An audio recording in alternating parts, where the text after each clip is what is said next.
안녕하세요. 오늘은 그 유명한 노아 이야기를 좀 더 들여다볼까 합니다.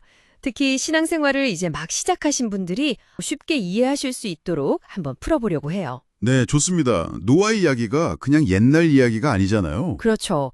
희망이 잘 안 보이는 그런 시대에도 뭔가 특별한 걸 발견했던 노아 이야기가 오늘 우리에게도 뭔가 생각할 거리를 주지 않을까 싶네요. 네, 분명 그럴 겁니다. 노아의 이야기는 믿음, 그리고 순종, 또 가족 구원에 대한 중요한 메시지가 담겨 있거든요. 아, 가족 구원.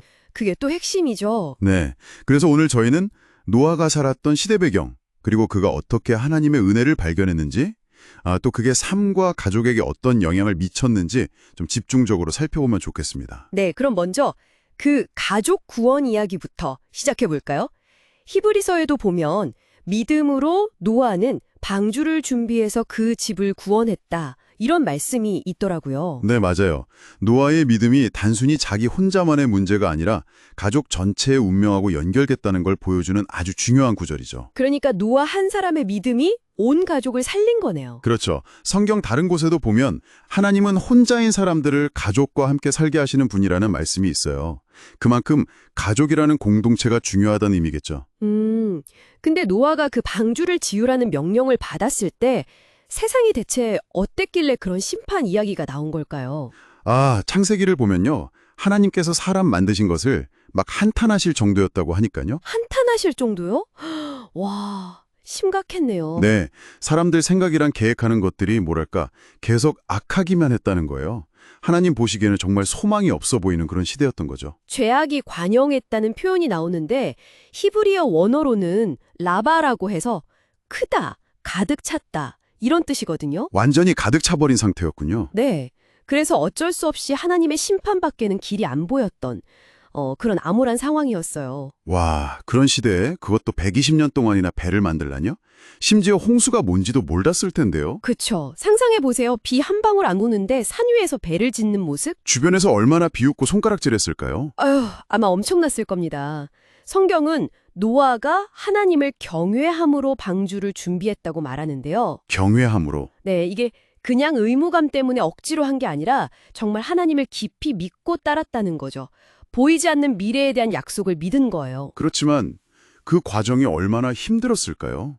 노아 자신도 그렇지만 가족들은 또 어땠을까요? 네, 가족들 심정도 한번 생각해 볼 필요가 있어요. 아버지가 또 남편이 세상 사람들한테 조롱거리가 되는 걸 매일 봐야 했으니까요. 그 압박감이나 상처도 상당했을 것 같아요. 정말 그렇겠네요. 120년이라니. 그 긴 시간을 또 가족들의 그런 아픔까지 안고 갈 수 있었던 힘은 도대체 어디서 나왔을까요? 바로 그 지점이 중요합니다. 성경에 딱 한 구절이 나오죠. 그러나 노아는 여호와께 은혜를 입었더라. 이 구절이요. 이게 핵심인 것 같더라고요. 맞습니다.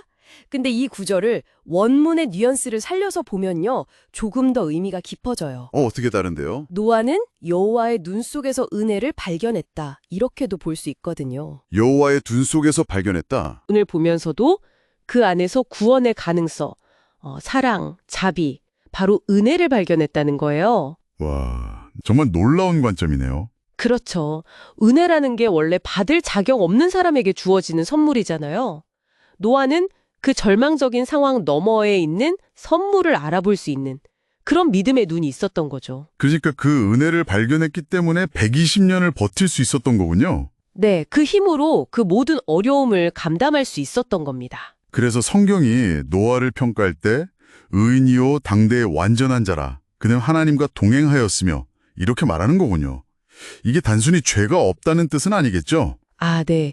여기서 의인이라는 건 막 죄가 하나도 없다기보다는 하나님의 말씀에 순종하는 사람이라는 의미가 더 커요. 순종하는 모습. 네. 방주를 지으려면 짓고 들어가라면 들어가는 그런 순종이요. 그리고 완전한 자라는 것도 흠이 없다는 뜻이라기보다는 뭐랄까 120년 동안 변함없이 그 사명을 꾸준히 감당했던 한결같음, 끈기 이런 걸 나타낸다고 볼 수 있어요. 120년의 끈기. 네. 그리고 하나님과 동행했다는 건 말 그대로 삶의 방향이 하나님과 같았다는 거죠. 늘 하나님을 의식하며 그 뜻대로 살려고 노력했다는 의미고요. 그렇군요. 말씀대로 순종하고 또 꾸준하고 하나님과 같은 방향으로 걸어갔다? 네. 노아의 그런 삶 자체가 말이 필요 없는 증거였을 거예요. 아마 처음에는 가족들도 반신반의했을지 모르지만 120년간 변함없는 그 모습을 보면서 결국 함께 방주에 들어가지 않았을까요? 아, 삶으로 보여준 믿음이었군요.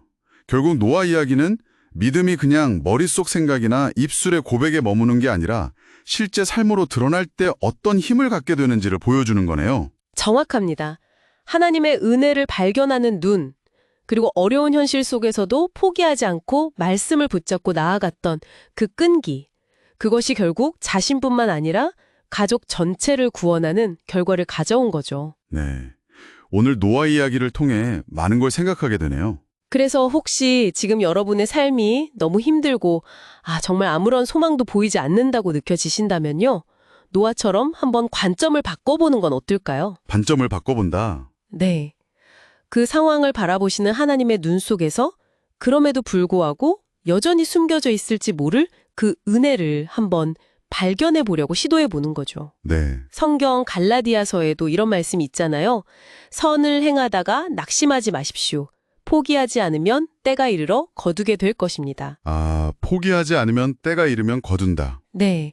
여러분의 그 꾸준한 믿음, 작은 순종들이 당장은 정말 작아 보일지 몰라도 시간이 지나면서 여러분 자신과 또 주변 사람들에게 어떤 놀라운 변화를 가져올지 한번 기대해보는 그런 시간을 가져보시면 좋겠습니다. 네, 오늘 귀한 말씀 정말 감사합니다. 노아처럼 우리도 하나님의 눈 속에서 은혜를 발견하는 그런 하루하루가 되기를 소망해 봅니다.